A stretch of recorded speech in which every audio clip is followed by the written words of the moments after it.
ઓળખ કરવી મુશ્કેલ થઈ ગઈ હતી, કારણ કે હૃદયદ્રાવક દ્રશ્યો હતા। ગઈકાલે જ્યારે દ્રશ્યો પણ જોવા મળ્યા હતા, મજૂરો વિશે કોઈ જાણકારી, કેમ કે કેટલાક સ્થાનિકો હોવાની પણ વાત હતી, શું જાણકારી છે એ મુદ્દે પણ જણાવશો?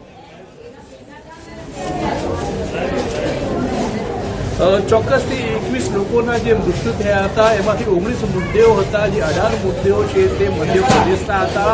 બાકીનો જે એક મૃતદેહ હતો તે ભાભરના સ્થાનિકનો હતો અને જે 2 મૃતદેહો જે છે તેઓના માત્ર અંગો જ મળ્યા હતા અને તેઓનો DNA રિપોર્ટ બાદ જ આ મૃતદેહો આપવામાં આવશે। જે 2 લોકો મિસિંગ છે તે 2 લોકોના આ જે અંગો હોઈ શકે છે તેવી અત્યારે તો શક્યતાઓ ચાલી રહી છે। જે 2 ડીસાના સ્થાનિક લોકો હતા, જે ગેટમેન હતા, તેમની એકની સારવાર પાલનપુર સિવિલ હોસ્પિટલ ખાતે ચાલી રહી છે। જે બીજા ગેટમેન હતા ડીસાના, તેમની અમદાવાદ ખાતે જે સારવાર ચાલી રહી છે તેવું વહીવટી તંત્રનું કહેવું છે। સિદ્ધાર્થ, આભાર કિશોર સમગ્ર માહિતી બદલ। તો હાલમાં જે પરિસ્થિતિ એ છે કે એસઆઈટીની ટીમ પરિસ્થિતિને અનુકૂળ જ હવે તપાસ શરૂ કરી ચૂકી છે। અનેક મહત્વના મુદ્દાઓ આ તપાસમાં પણ બહાર આવી શકે છે।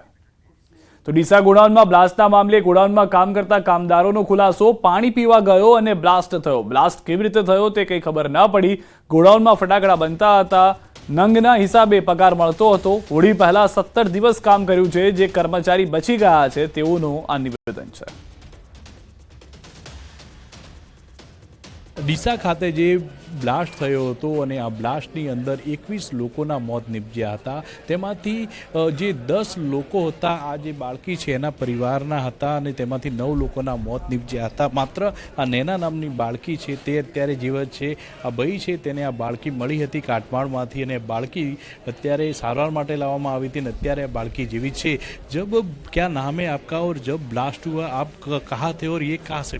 मैं गया था पानी पीने, मेरा नाम राजेश नायक है। मैं पानी पीने गया था और ये भी मेरे पीछे आ गया और जैसे मैंने पानी का गिलास भरा वैसे ही एकदम ब्लास्ट हो गया। पानी भी नहीं पी पाया और वो जो हमारा रूम था उसकी भी छत तिड़ गई थी, तो उसकी भी रेत हमारे ऊपर आके गिरने लगी। तो हम फिर वहाँ से भागे। तो वैसे भागते भागते मैंने ये गिर गया तो इसको उठाया मैंने, फिर इसको गेट के बाहर डाला।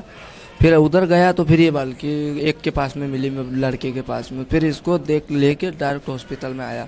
ये जो फैक्ट्री थी उसमें क्या काम चल रहा था? पटाखे बनाने का। आप भी पटाखे बना के काम? हाँ, मैं पटाखे बनाता था। कितना पैसा देते थे दिन का पटाखे? ये नग के हिसाब से मिलता था अपने को, जितना बनाओगे उतना पैसा मिलता था। ऐसा नंग पे कितना पैसा? जैसे हम वो रस्सी लपेटते थे तो उस पर हमको 1000 रुपये 500 रुपये मिलता था।